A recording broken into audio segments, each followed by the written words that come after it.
صل على محمد وآل محمد اللهم صل على محمد وآل محمد رحم الله من قرأ الفاتحة.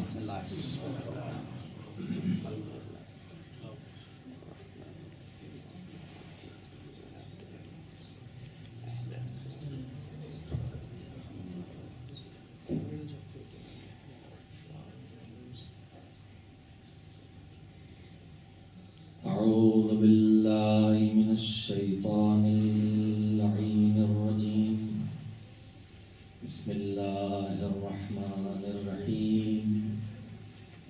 الحمد لله رب العالمين والعاقبة للمتقين والجنة للمؤمنين والنار للملحدين والصلاة والسلام على سيد الأنبياء والمرسلين سيدنا ونبينا وشفيعنا أبي القاسم محمد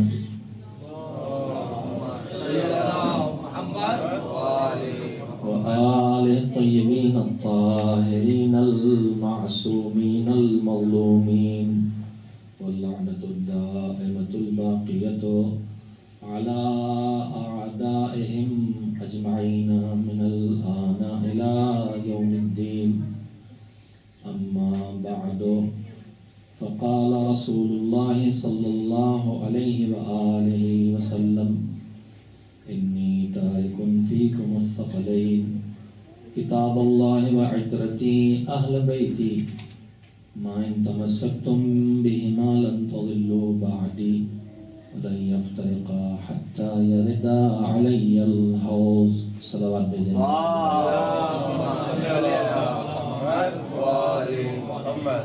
ماہ مبارک رمضان اصلاح کا مہینہ ہے، اپنی غلطیوں کے تدارک کا مہینہ ہے، مشکلات سے نجات کا مہینہ ہے، آخرت کو بہتر بنانے کا مہینہ ہے، بارگاہ خدا میں قربت حاصل کرنے کا مہینہ ہے، خلوص اور للہیت بڑھانے کا مہینہ ہے، دل کی سختی کم کرنے کا مہینہ ہے، نیکیوں کی فہرست میں اضافے کا مہینہ ہے. اللہ نے جو یہ موقع ہمارے لیے رکھا ہے، جیسے بارش کا موسم سبزے کے اگنے کے لیے ہوتا ہے، ماشاءاللہ قرآن مجید کی بہار کا مہینہ ہے، یعنی نیکیوں کے پھول کھلنے کا مہینہ ہے. روزے کے ذریعے انسان کو اپنے نفس پر قابو کا سلیقہ سکھایا جاتا ہے اور اس کی ٹریننگ اور تربیت دی جاتی ہے، اور روزے کے ذریعے نیکی کے راہ میں بڑھنے کی قوت پیدا ہوتی ہے. جسم چاہے کمزور ہو لیکن روح طاقتور ہوتی ہے، ہاتھ پیر ہو سکتا ہے کمزور ہو جائیں لیکن عزم اور ارادہ مضبوط ہوتا ہے.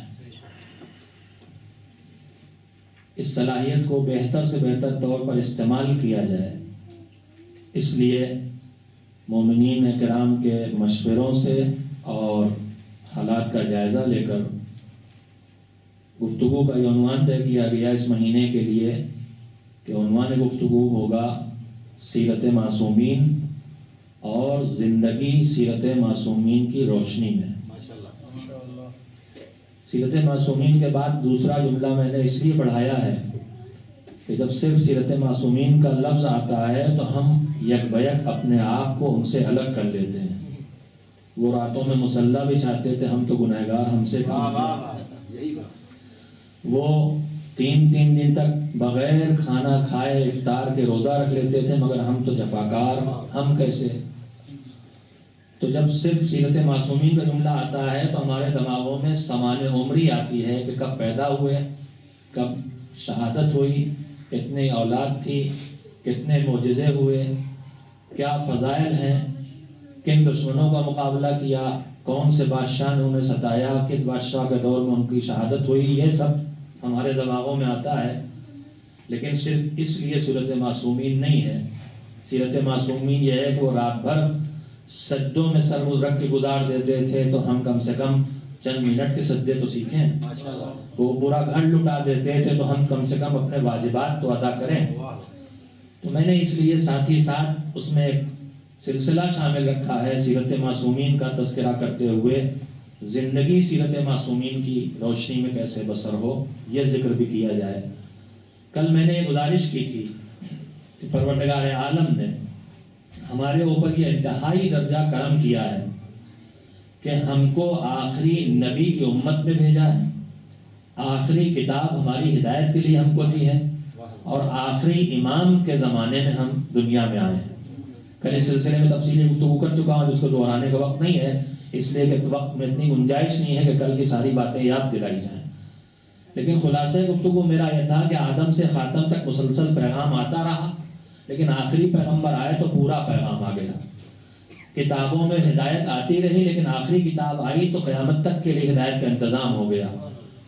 امام آ کے زمانے کے حالات کے تحت مذہب کو سمجھاتے، پہنچاتے اور بچاتے رہے، لیکن جو نوح کے زمانے میں آیا اسے ابراہیم سے جو ملنا تھا وہ نہیں ملا، جو عیسیٰ کے زمانے میں آیا اسے پیغمبر خدا سے جو ملنا تھا وہ نہیں ملا، جو مولا علی کے زمانے میں آ کے چلا گیا اسے امام رضا سے جو ملنا تھا وہ نہیں ملا۔ لیکن ہم خوش نصیب امت والے ہیں، ہم آخری نبی کے امتی ہیں، یعنی آدم سے خاتم تک جو سامان ہدایت ہے وہ ہمارے ہاتھوں میں ہے۔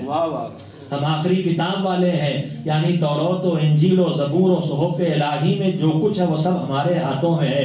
ہم آخری امام کی امت میں ہیں، یعنی مولا علی سے لے کے حضرت ولی عصر علیہ السلام تک جتنے ہدایت کے پیغام نشر ہوئے ہیں وہ سب ہمارے گھروں کو، دلوں کو، دماغوں کو منور کرنے کے لیے ہمارے اختیار میں ہیں۔ بآواز بلند صلوات۔ اتنا سامان ہدایت ہونے کے بعد اگر زندگی میں روشنی کی کمی ہے تو کیوں ہے؟ اگر گھروں میں وہ تابناکی نہیں ہے تو کیوں ہے؟ میں نے کل سلسلے میں عرض کیا تھا کہ ہم ان کی سیرت اور کردار کے ان حصوں کو ڈھونڈتے ہیں جو ہمیں پسند ہے، ہمیں لڑنا اچھا لگتا ہے، ہمیں طاقت کا اظہار اچھا لگتا ہے، تو ہمیں سب سے زیادہ ان کے شجاعت کے تذکرے اچھے لگتے ہیں۔ شجاعت کے تذکرے یقیناً فضیلت ہے، مگر ان کی فضیلت کی دو قسمیں ہیں، ایک ان کا فریضہ ہے، ایک ان کا شوق ہے۔ دشمن کا گلا کاٹنا ان کا فریضہ ہے، بارگاہ خداوندی میں سر جھکانا ان کا شوق۔ لہذا ان تذکروں کو ہم نے ترک کر دیا تو زندگی کا ایک پہلو صرف سامنے آتا رہا معصومین کا، دوسرے پہلو سامنے نہیں آئے۔ پھر اگر ہم اس سے تھوڑا آگے بڑھیں تو صرف معجزات کے تذکروں پہ رک گئے۔ اگر معصومین کی سیرت بیان ہو، مجھے عمر 55 سال ہو گئی اور اس 55 سال میں 40 سال منبر پر آتے ہوئے ہو گئے، بلکہ اور 45 سال کہہ سکتے ہیں۔ 10 سال کی عمر سے بھی مدرسوں میں طریقہ رائج ہے کہ پڑھنے آئے تو پھر اسی سال سے یہ سلسلہ بھی شروع ہو جاتا۔ پہلے دوسرے سے لکھوا کے یاد کر کے پڑھی، پھر دوسروں کی سن کے لکھ کے پڑھی، پھر 4-6 کی جوڑ کی پڑھی، یہاں سے شروع ہوتا۔ پھر دھیرے دھیرے عمر کے ساتھ ساتھ شعور بڑھتا ہے، پھر مطالعہ کرنا، پھر بزرگوں کو سننا، پھر علم سے استفادہ کرنا، پھر کتابوں کو پڑھنا۔ تو عرض کر سکتا ہوں کہ 45 سال سے اس دنیا میں ہوں، مذہبی دنیا میں، اور سامعین کرام کا سامنا ہوتا رہتا ہے۔ اگر فضائل کے تذکروں میں جنگ کا ذکر نہ آئے، اگر فضائل کے تذکروں میں معجزوں کا ذکر نہ آئے، تو بعد میں سننے کو ملتا مولانا نے فضائل پڑھے ہی نہیں۔ اپنے گھر کو راہ خدا میں لٹا دینا، قرض لے کے بھوکے بچوں کے لیے گھر میں آنا، راہ میں مقداد کا مل جانا کہ میرے گھر میں بچے بھوکے ہیں، اور وہ 3 درہم مقداد کے حوالے کر کے آ کے مسجد میں بیٹھ جانا ہماری نگاہ میں فضائل نہیں ہے۔ خالی امر کو مارنا فضیلت ہے، در خیبر کا اکھاڑنا فضیلت ہے، اور اس کے بعد اس سے آگے بڑھتے ہیں تو ہمیں معجزے چاہیے۔ میں ایک جملہ کہتا ہوں، اکثر کہتا ہوں، آپ کے سامنے بھی کہنا چاہتا ہوں، صرف معصومین کے معجزے سننے کا شوق ہم میں اور آپ میں نہیں ہونا چاہیے۔ کیوں؟ معجزہ کس کو کہتے ہیں؟ میں نے صرف کا لفظ لگایا ہے، یہ نہیں کہا کہ معجزے سننے کا شوق نہیں ہونا چاہیے۔ میں نے کہا صرف معجزوں کا شوق نہیں ہونا چاہیے۔ معجزہ کس کے لیے ہوتا ہے؟ میں لفظ کو یاد رکھیے گا، بعد میں تجربہ مجھے کہتا ہے کہ مجھے بعد میں کیا سننے کو مل سکتا ہے کہ معجزوں کی مخالفت میں تقریر کر رہے تھے۔ معجزہ کس کو کہتے ہیں؟ وہ کام جو اس وقت کے لوگ اپنی ساری صلاحیتیں، اپنا علم، اپنی طاقت، اپنی نالج، اپنی استعداد، اپنی کیپیسٹی سب استعمال کر کے وہ لوگ نہ کر سکے اور کوئی وہ کر کے دکھا دے. لیکن صرف اتنا معجزہ نہیں ہے، ایسا کام جو عام لوگ نہ کر سکے، دوسروں کو عاجز کر دے. معجزے کا مطلب ہی لفظ اعجاز سے بنا. معجزہ یعنی دوسرے کو عاجز کر دینے والا. پیغمبر زمین پہ کھڑے ہوئے اشارہ کیا، آسمان میں چاند 2 ٹکڑے ہو گئے. ہے کسی کے بس کی بات؟ ماں آئی ہے، بطن مادر میں ہے معجز نما. پتھر کی دیوار کے پاس کھڑا ہوا، دیوار 2 ٹکڑوں میں تقسیم ہو گئے. ہے کسی میں تب؟ یہ معجزہ ہے. مگر اس کے ساتھ ایک شرط اور ہے. یہ معجزہ تماشے دکھانے کے لیے نہیں ہوتا. یہ معجزہ تب ہوتا ہے جب منصبدار منصب الہی یعنی نبی یا رسول یا امام لوگوں سے آ کے کہے میں نبی ہوں اللہ کی طرف سے، میں رسول ہوں، میں امام ہوں، اور لوگ اس کے ماننے سے انکار کریں تو اپنے اس دعوے کے ثبوت میں وہ عمل کر کے دکھائے کہ نہیں مانتے ہو، لو میرے ہاتھوں پر کنکریاں آ کے لا الہ الا اللہ محمد رسول اللہ پڑھ کے دکھا رہے ہیں. تو وہ کام جو نہ کر سکے معجزہ ایک، ان کے سامنے جو انکار کر رہے ہوں دو، جو یہ کام کرے وہ مدعی ہو، دعوے دار ہو کہ نبی ہوں یا رسول ہوں یا امام ہوں. یہ 3 شرطیں ہیں معجزے کی. جب یہ تینوں شرطیں پوری ہوں گی تو معجزہ ہوگا. تو میرے عزیزوں میں پوچھتا ہوں، معجزہ مومن کے لیے ہوگا یا کافر کے لیے ہوگا؟ کوئی شک نہیں. کیا بات، کیا بات. مومن کو معجزے کی ضرورت نہیں، وہ تو ایمان لا چکا. معجزے کی ضرورت اس کی ہے جو ایمان نہیں لایا ہے. تو اعجازی پہلو ہم نے اتنے معصومین کے پڑھے، دیکھے، سنے کہ ہم بس انہی میں رک گئے. ہم نے ان کی زندگی کے وہ عملی مسائل زندگی کے جن کا ہماری زندگی سے تعلق تھا، جو ہمارے لیے نمونے عمل بن کے آئے تھے، ان کی طرف ہماری توجہ کم ہوئی. میں نے 3 دن تمہید میں گزار دیے ہیں، لہذا آج بچے ہوئے وقت میں کم سے کم ایک تذکرہ پہلے 14 معصومین میں سے پہلے معصوم کہنا یوں صحیح نہیں ہے. سارے ائمہ، سارے انبیاء معصوم ہیں. نبیوں کی فہرست میں آخری معصوم اور 14 معصومین جن سے ہمارا ڈائریکٹ رابطہ ہے ہدایت کا، جن کی ہم امت ہیں. پیغمبر، اس کے بعد ان کا ٹکڑا رسالت کا ٹکڑا، اور پھر محافظین رسالت. یہ 14 ہیں. ان میں پہلے معصوم رسول اکرم حضرت محمد مصطفیٰ صلی اللہ علیہ وآلہ وسلم. ان کی سیرت کا ایک مشہور نمونہ، لیکن اس سے ایک نتیجہ جو شاید قابل توجہ ہو. حضور ظاہر ہے کہ پوری زندگی کی تفسیر کے لیے طولانی وقت چاہیے، مہینوں درکار ہیں. سینکڑوں جلدوں میں سیرت لکھی جاتی ہے اور پھر اس کے بعد دوسری سیرت لکھی جاتی. میں مختصر سے ایک تذکرہ کر رہا ہوں. حضور خاموشی کے بعد جب کھل کے اعلان دین شروع کیا تو پوری تاریخ آپ روز مجلسوں میں سنتے ہیں، صحابہ نے مطالعہ کتابوں میں پڑھ چکے ہیں کہ مکے کے باہر پہاڑ پہ آ کے کھڑے ہوئے، کوہ ابو قبیس سے، اور دوسرا کوئی پہاڑ جو تاریخ میں اس کا نام لکھا ہوا ہے، اور اس کے بعد یہ کہا کہ تم نے مجھے کیسا پایا. آواز دی، سب جمع ہو گئے. کہ تم نے مجھے کیسا پایا؟ کہ 40 سال سے آپ کو دیکھ رہے ہیں. سب بیک زبان بولے، سچا پایا، امین پایا. سچا پایا، امانتدار پایا. پیغمبر نے اس کے بعد کہا کہ اگر میں تم سے کہوں کہ اس پہاڑ کے پیچھے لشکر ہے جو تمہارے اوپر حملہ کرنے والا ہے تو مان لو گے میری بات، کہ تحقیق کرو گے تب مانو گے؟ کہ نہیں، آپ پہ اتنا اعتماد ہے، ایسے مان لیں گے. غیب پر ایمان کا اقرار لے کے پیغمبر نے دین کا پیغام شروع کیا. پیغمبر کی خبر پر غیب مانو گے کہ نہیں، پہاڑ کے پیچھے ہے، غیب ہے. اس کے بعد تبلیغ دین شروع کی. تو پیغمبر گرامی کی وہ نمایاں سیرت جسے دشمن بھی جانتا تھا، ایک سیرت تھی سچائی اور ایک سیرت تھی امانت داری. اس کا ہماری زندگی سے جو رشتہ ہے اس کو آپ کی خدمت میں کرنا چاہتا ہوں میرے عزیزوں، کہ ہماری زندگی میں راہ مبارک رمضان ہے، ہم سب چاہتے ہیں کنٹرول کریں اپنے اوپر. پہلے دن میں نے آپ کی خدمت میں جمعے میں بھی عرض کیا ہے، ائمہ نے فرمایا، پیغمبر نے فرمایا کہ کچھ لوگ وہ ہیں جن کا روزہ خالی بھوک اور پیاس سے آگے نہیں بڑھتا. کچھ وہ ہیں جن کا روزہ آنکھوں کا روزہ بھی ہے، زبان کا روزہ بھی ہے، کان کا روزہ بھی ہے، دماغ کا روزہ بھی ہے. اور کچھ وہ ہیں جو ما سوا اللہ سب سے اپنے کو الگ کر لیتے ہیں، بس اللہ رہ جاتا ان کے لیے. تو الگ الگ کوالٹیز ہیں. تو ہم بھی اپنے کو برائیوں سے بچانا چاہتے ہیں. رمضان اسی لیے اللہ نے ہماری زندگی میں رکھا. اللہ یہ جذبہ ہر مومن کے دل میں پیدا کر دیتا ہے. جیسے ہم آ کے عام طور پر آدمی جو چاہے بولتا ہے، لیکن جب مسجد میں آتا کہتا دیکھیے مسجد ہے. اب یہاں ایسی بات ہم نہیں کریں گے، مطلب جھوٹ ہر جگہ بولیں گے. ذرا مسجد میں کیا کچھ اللہ خالی مسجد میں ہوتا ہے اور کہیں نہیں ہوتا؟ لیکن ہمارا ایک انداز ہے تو خاص جگہ پر خاص وقت میں، اس وقت اذان جمعہ ہو رہی، اس وقت جھوٹ نہیں بولیں گے. آدمی تھوڑا ڈرتا ہے. تو ویسے ہی محرم اور رمضان بھی اللہ نے ہماری زندگی میں ایسے لمبے فاصلے رکھے ہیں جہاں آدمی نیکی کے جذبے بڑھاتا ہے اور برائی سے اپنے کو روکنا چاہتا ہے. برائیوں کی لاکھوں قسمیں، لیکن ان برائیوں میں ایک برائی وہ ہے کہ جس کا نام ہے برائیوں کی کنجی. وہ کون سی برائی ہے؟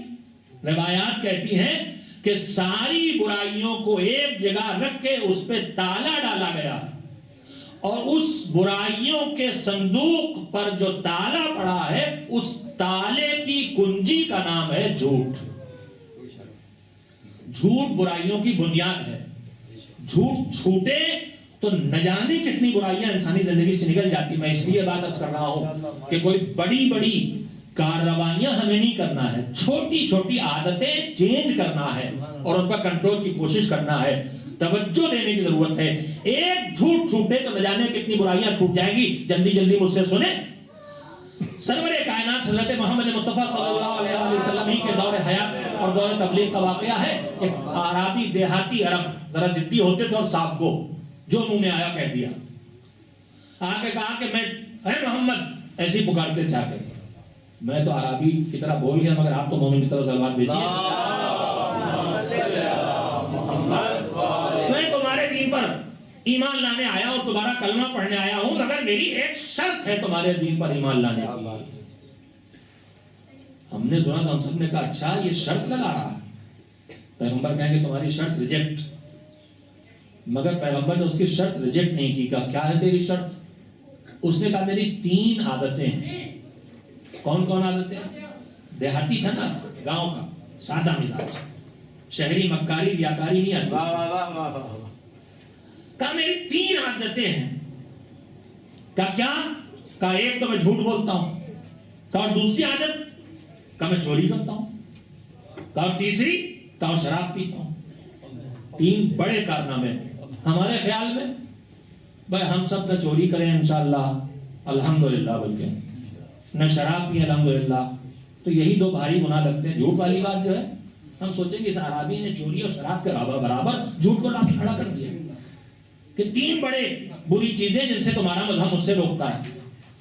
اس نے کہا میں ان میں سے ایک برائی چھوڑنے پہ تیار ہوں. اگر تمہیں میری یہ شرط منظور ہے تو میں تمہارا دین پر قبول کرتا ہوں، کلمہ پڑھواؤ، ورنہ میں مسلمان نہیں بنتا. ہم آپ سوچ رہے ہیں کہ بڑا نالائق ہے، عربی تو ہے ہی، شرطیں لگا کے مسلمان ہو رہا. میرے عزیزوں اس میں اور عربی میں اور مجھ میں فرق صرف یہ ہے کہ اس کی زبان پہ شرطیں آ گئی، ہمارے دل میں شرطیں. اللہ تعالیٰ دین تو مانیں گے مگر یہ شرط ہے کریں گے یہ والا کام تو میری عادت ہے، کھجلی ہوتی ہے میرے. ہاں یہی باتیں ہیں نا، ہم یہی سب تعویلیں کرتے ہیں، شرطیں لگاتے ہیں. اسلام میں اسلام میں شرطیں نہیں لگ سکتی. اسلام قبول کرنا تو پورا قبول کرنا، قبول مت کرو، کرنا ہے تو پورا. اس سے شرطیں لگا دی. ہم سمجھے پیغمبر ذرا چاہتے دین تیز بڑھے اس لیے شرطیں قبول کر رہے ہیں، لیکن ہم کیا جانے پیغمبر شرطیں کیوں قبول کر رہے ہیں. اچھا تیری 3 عادتیں، اچھا ٹھیک ہے تیری شرط ایک چھوڑے گا بس، ٹھیک ہے منظور ہمیں. ہم سمجھے پیغمبر کہیں گے شراب مت پینا، ہم سمجھے پیغمبر کہیں گے چوری مت کرنا، مگر پیغمبر نے اس سے کہا جھوٹ مت بولنا، جاؤ کلمہ پڑھو جاؤ. اس نے کلمہ پڑھا چلا گیا. اب یہ واقعہ حقیقت یہ ہے کہ میں نے کتاب میں بعد میں پڑھا ہے، اپنے مربی مولانا غلام عسکری اللہ مقامہ خطیب اعظم تھے ہندوستان کے، ان سے پہلے سنا. وہ یہاں پہ جملہ کہتے تھے.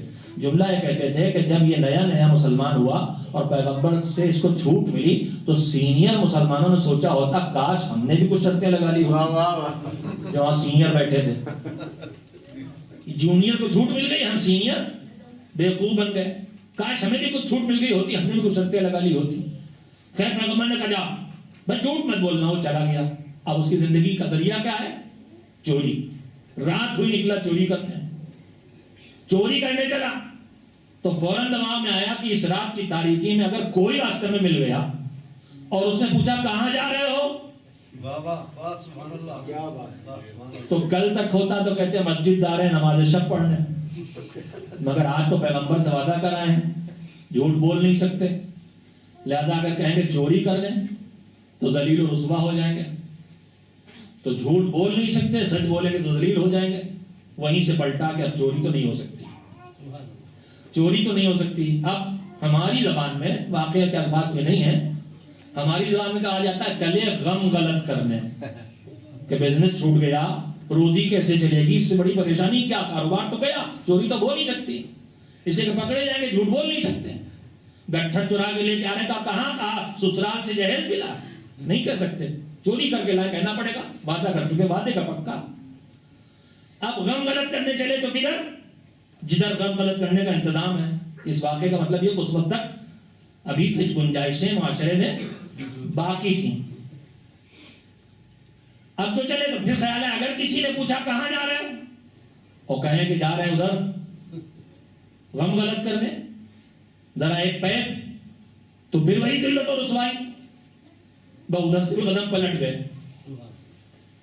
رات گزر گئی، صبح پیغمبر کے پاس آیا، آ کے کہا کہ حضور اپنے دین کا کلمہ ایک بار پھر سے پڑھوا دیجیے. کہا کیوں؟ کہا میں نے کل جو شرط والا اسلام قبول کیا تھا وہ نہیں چلے گا. آپ نے کہا تھا خالی جھوٹ چھوڑو، میں نے جھوٹ چھوڑا تو نہ چوری کر سکتا ہوں نہ شراب. اب میری سمجھ میں آیا آپ کا دین کیا ہے، لہذا پورا دین آپ کا قبول ہے، اس لیے اسلام پھر سے میرا کلمہ مجھے پڑھوا. کوشش کرتا ہوں آسان زبان میں بات کو پہنچا سکوں، میرے بچوں کو بھی یاد رہ جائے. تو میرے عزیزوں میں نے ایک نمونہ رکھا ہے. سچائی یہ ہے کہ آدمی جھوٹ چھوڑے تو نہ جانے کتنی خرابیاں چھوٹ جائیں. گھر سے نکل رہے صاحبزادے، جا رہے ہیں دوستوں کے ساتھ گھومنے، باپ نے پوچھا کہاں، آسان جواب لائبریری. مگر اگر طے کر لے جھوٹ نہیں بولتے تو مشکل ہو گئی. ماں نے پوچھا بیٹی سے نماز پڑھی، آسان جواب ہاں پڑھ لی. کب؟ جب آپ کچن میں دال بگار نہیں تھی، اگر سے دال آپ لوگ پکاتے ہی نہیں، اس وقت پڑھ لی. لیکن اب طے کر لیا جھوٹ نہیں بولیں گے تو برائیوں سے بچنا شروع ہو جائیں گے. اور میرے عزیزو آپ قدردان جملہ اور وقت کی گنجائش نہیں ہے کہ تفصیلات میں جائیں، بہت چیزیں چھوڑنا پڑتی وقت کی کمی کے باعث. مگر آپ سے کہنا چاہتا ہوں جب جھوٹ ہے برائیوں کی جڑ، جھوٹ آتا ہے تو برائیاں لاتا ہے، اور سچ ہے نیکیوں کی بنیاد. سچ آتا ہے تو نیکیاں لاتا ہے. تو اگر قرآن کنی کو صادقین کہے جن کی زندگی میں برائی جھوٹ ہے ہی نہیں، یعنی برائی ہے ہی نہیں، جہاں سچ ہی سچ ہے وہاں نیکی ہی نیکی ہے، خوبیاں ہی خوبیاں ہیں، اسی کو تو معصوم کہتے ہیں. صلوات بغیر کہہ نہیں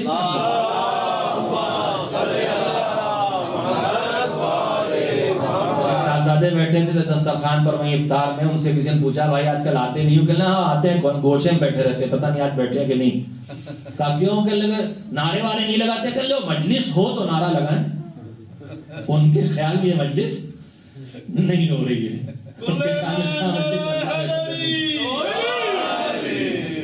یہ نہیں، میں آج ذرا بس تھکن کا وقت ہوتا ہے، میں چاہتا ہوں جاگتے جاگتے جلدی جلدی سنا لو. تو میرے عزیزو سیرت پیغمبر اکرم حضرت محمد مصطفیٰ صلی اللہ علیہ وسلم ایک اعلیٰ نمونہ صداقت اور امانت ہے جو مسلمانوں سے بہت چھن گئی. مسلمان جس سے بہت دور ہو گئے، نتیجے میں برائیوں کا گھر بن گیا ہمارا گھر. صرف ایک سچائی کی پابندی شروع کر دی جائے. اور میرا عزیزو رمضان سے بہتر زمانہ آنے والا نہیں. یہ زبان ہی تو کم بات جھوٹ بولتی ہے، یہی سچ بھی بولتی ہے ایسے بیچاری. میں مشکلات اب آج نہیں، باقی حصہ کل اس کا رکھوں گا. میرے عزیزو یہ زبان ہے جو نہ جانے کتنے خیر کا ذریعہ بھی ہے اور نہ جانے کتنی مشکلات اسی کے ذریعے پیدا ہوتی. اس زبان سے ہی ایک جھوٹ بھی نکلتا ہے اور اسی زبان سے سچ بھی نکلتا ہے. صرف ایک اس عادت کو اگر ہم کنٹرول کرنے کی کوشش کریں، بھئی اگر کھانا پینا چھوڑا ہے تو زبان پہ تو قابو کر لیا نا. تو جب زبان پہ کھانے پینے کے لیے قابو کر لیا ہے تو اس کے بعد بولنے چلنے میں کون سی مزیدار، کون سی پکوڑیاں بولنے سے مل رہی ہیں اور کون سی مٹھائیاں کھانے کو مل رہی بولنے سے، زہری تو بول رہے ہیں، تو اس کو بھی روک لیں.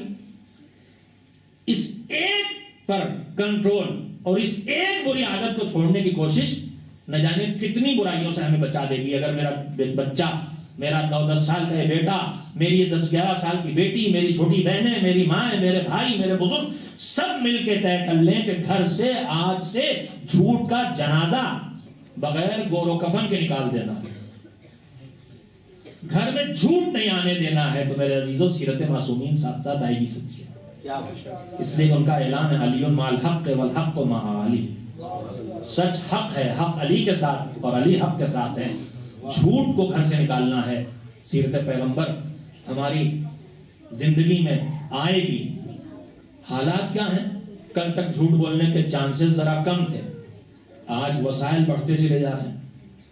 کل آپ مجھے فون ملاتے تو میرے گھر کے کسی ایک کمرے میں دیوار میں پلک ٹھکا ہوا ہے، 1.5 فٹ کا تار نکلا، وہیں فون رکھا ہے، میں گھنٹی بجا کے اٹھاؤں، آپ مجھ سے پوچھیں کہاں ہے مولانا، مجلس میں آپ کا انتظار ہو رہا، تو مجھے کہنا پڑے گا ابھی تو میں گھر پہ ہوں، لیکن اب میری جیب میں موبائل ہے، آپ کو نہیں کہتا، آپ تو سنتا ہوں خالی، آپ ہی تو مجھے لے کے آتے ہیں نا، گھر سے نکلتے ہیں کہتے ہیں بس پہنچ رہے ہیں، یہ نہیں کہتے بس چلے ہیں۔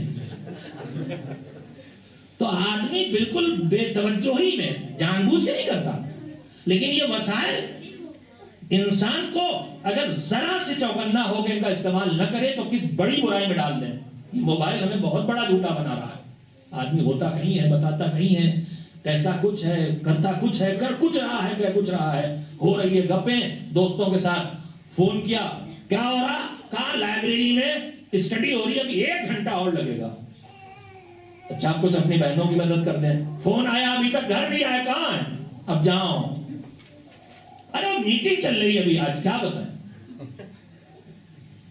اس کا الٹا نہیں کہیں گے، ورنہ ہوتا ہے اس کا الٹا بھی ہے، گپیں لڑائی جا رہی ہیں سہیلیوں کے ساتھ، کہاں ہو، کہاں وہ زنانی مجلس بڑی دیر میں شروع ہوئی، ابھی ختم ہوئی بس، حالانکہ اس کے بعد مجلس تو ہوئی تھی آدھا گھنٹہ، تبصرہ اس پہ چل رہا 1.5 گھنٹے سے، وہ مجلس پہ تھوڑی وہ آئی تھیں، ارے بہت سمجھتی ہیں اپنے کو کیسے بنٹھن کے آئی تھیں وغیرہ وغیرہ۔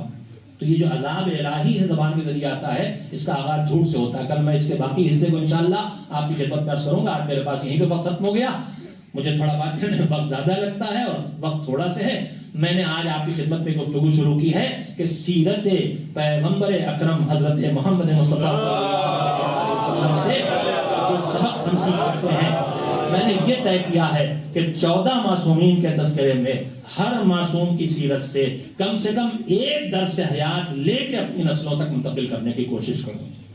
تو کم سے کم 1 مہینے میں اگر 14 خوبیاں ہم اپنے اندر پیدا کر سکیں، یا 14 خوبیوں کے پیدا کرنے کی سوچ پیدا کر سکیں، یا 14 خرابیاں اپنے آپ سے دور کر سکیں، یا اس کی سوچ پیدا کر سکیں، یا اس کو دور کرنے کا خیال دماغوں میں لا سکیں، تو یہ خود ایک کامیاب رمضان ہوگا انشاءاللہ، اور انشاءاللہ بارگاہ الہی میں سبب قبولیت ہوگا۔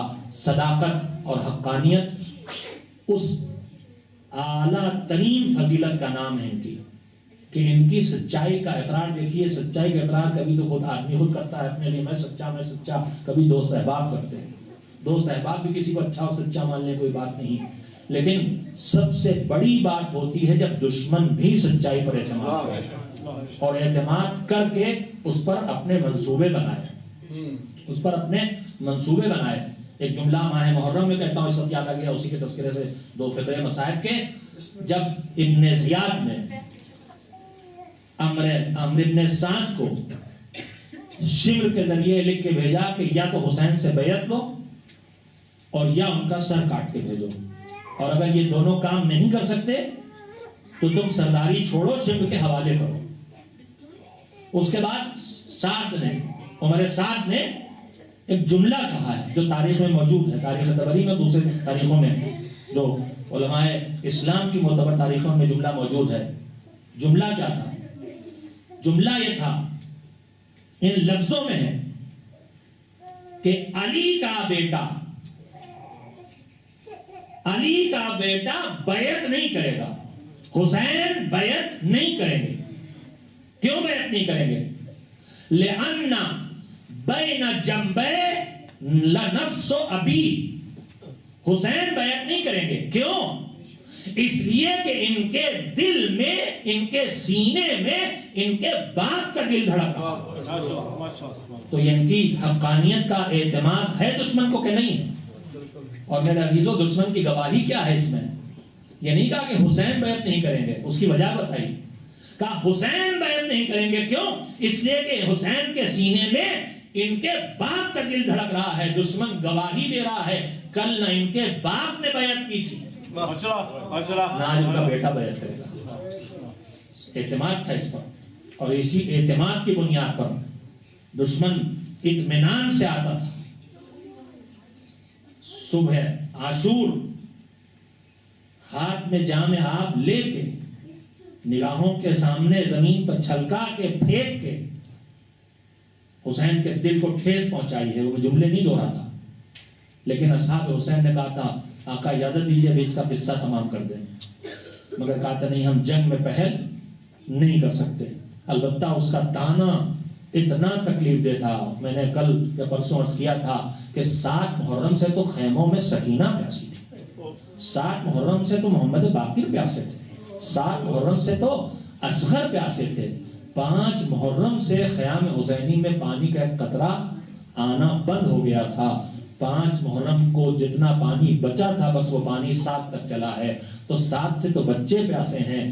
اس سے پہلے جب پانی آنا بند ہو گیا ہے، ہمیں نہیں معلوم زینب کب سے پیاسی، حسین کب سے پیاسے، عباس کب سے پیاسے۔ یہی تو وجہ ہے کہ جب شہادت کے لیے حسین جا رہے تھے تو اپنے بیٹے سے کہا تھا میرے لال جب واپس جانا تو ہمارا سلام ہمارے شیعوں سے کہہ دینا، اور کہہ دینا جب کبھی کسی وقت پانی پئیں تو اپنے پیاسے آقا حسین کو یاد کر لیں، اور ان سے کہنا دیکھ لیں کہ کیسے میں اپنے کمسن بچے کے لیے میدان کربلا میں 2 قطرے آب مانگ رہا تھا، لیکن دشمنوں نے میرے بچے کو بھی پانی دینے سے روک دیا، بچہ بھی تیر سو شعبہ سے دبا ہو گیا، اور حسین بھی کن تلوار اور کن خنجر سے ذبح کر دیے گئے۔ وَسَيَعْلَمُ الَّذِينَ ظَلَمُوا أَيَّ مُنقَلَبٍ يَنقَلِبُونَ أَلَا لَعْنَةُ اللَّهِ عَلَى الْقَوْمِ الظَّالِمِينَ اللهم تقبل منا انك انت السميع العليم۔ برائے ترغیب مومنین مومنات بالخصوص آج کے افطار کے میزبان جو ہیں ان کے مرحومین کی ترغیب کے لیے سورہ حمد اور 3 بار سورہ توحید کی تلاوت